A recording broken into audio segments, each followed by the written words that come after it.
Welcome back to carbon dioxide capture and conversion. Today we reach the final chapter of our 10-part journey. Day 10, where everything we have learned across 9 days of science comes together into one breathtaking vision of the future. Today, artificial photosynthesis, advanced carbon recycling, and the carbon circular economy. The frontier technologies still being dreamed into existence.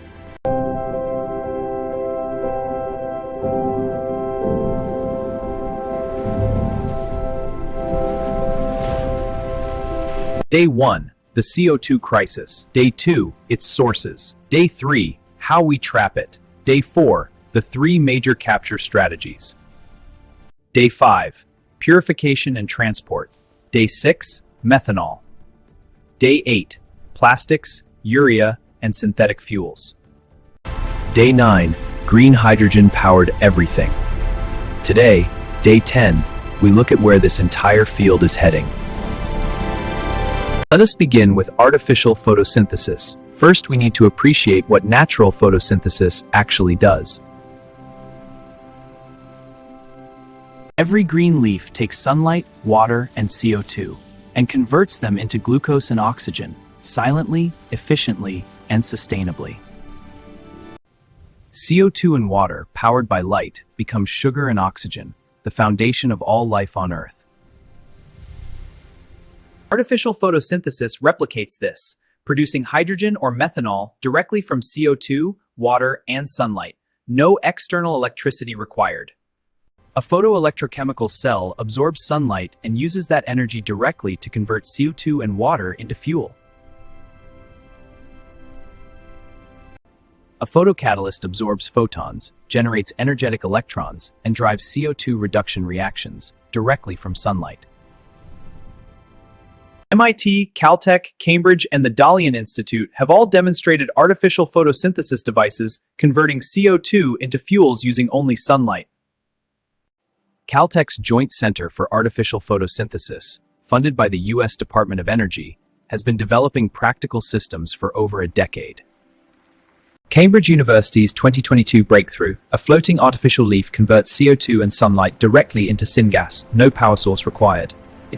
Artificial photosynthesis already exceeds 10% efficiency, far above nature's 1%, and improving rapidly.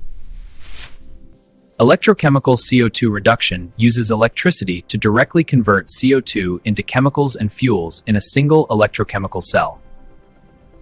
Depending on catalyst and conditions, CO2 electroreduction produces formic acid, ethylene, ethanol, or carbon monoxide in a single step. The challenge is selectivity, getting one specific clean product rather than a mixture. Researchers are making remarkable progress. Copper catalysts, molecular catalysts, and single-atom catalysts are steering CO2 reduction towards specific products with increasing precision.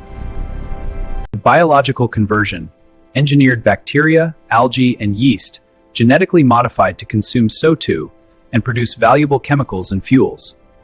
LanzaTech's engineered bacteria consume industrial CO2 and convert it into ethanol and acetone at commercial scale today. Algae capture industrial CO2 while producing lipids, converted into biodiesel and aviation fuel. The carbon circular economy, a complete reimagining of how civilization uses carbon, from linear waste to closed circular system. The linear fossil economy: extract, process, use, emit permanently. Carbon flows one way with no return.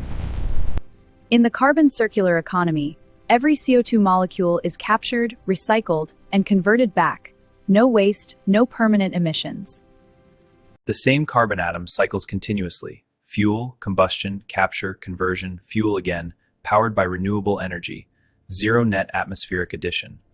CO2-based biodegradable plastics decompose and return carbon to the capture system. No ocean or landfill accumulation. CO2 mineralized into concrete, bricks, and panels. Carbon permanently locked into the built environment for decades or centuries. CarbonCure already injects COS into concrete, It mineralizes permanently, making concrete stronger and carbon negative. Solidia's cement cures by absorbing cobe, potentially turning the cement industry, 8% of global emissions, into a carbon sink. Direct air capture combined with mineralization converts atmospheric CO2 into solid minerals, permanently stored or used as building materials. Enhanced weathering, crushed basalt spread on farmland reacts with CO2 in rainwater, permanently locking carbon into stable minerals. Ocean carbon removal, alkalinity enhancement, seaweed cultivation, artificial upwelling, using the ocean's vast capacity to absorb and store CO2. Artificial photosynthesis, electrochemical reduction, biological conversion, mineralization, enhanced weathering, ocean removal, a complete arsenal for planetary carbon management. IEA estimates 7.6 billion tons of CO2 per year must be captured and utilized by 2050, equivalent to today's combined US and EU emissions. Achieving that scale requires technology, policy, investment, infrastructure, and international cooperation, all working together simultaneously. Every technology we need already exists in some form. The science is proven. The engineering is advancing. What is needed now is will and scale. For the first time, humanity has tools to not just slow climate change, but to actively reverse it by capturing carbon and building a circular system.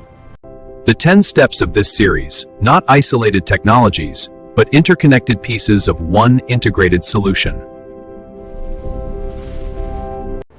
Deployed at scale, this carbon capture and conversion system could stabilize our climate and power civilization sustainably for centuries.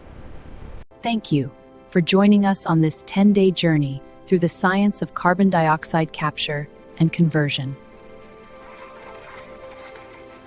If this series gave you a clearer and more hopeful understanding of what is possible, please share it. The more people understand this science, the more powerfully we can advocate for these solutions. Keep learning, keep questioning, and keep believing that a better future is possible. Until next time.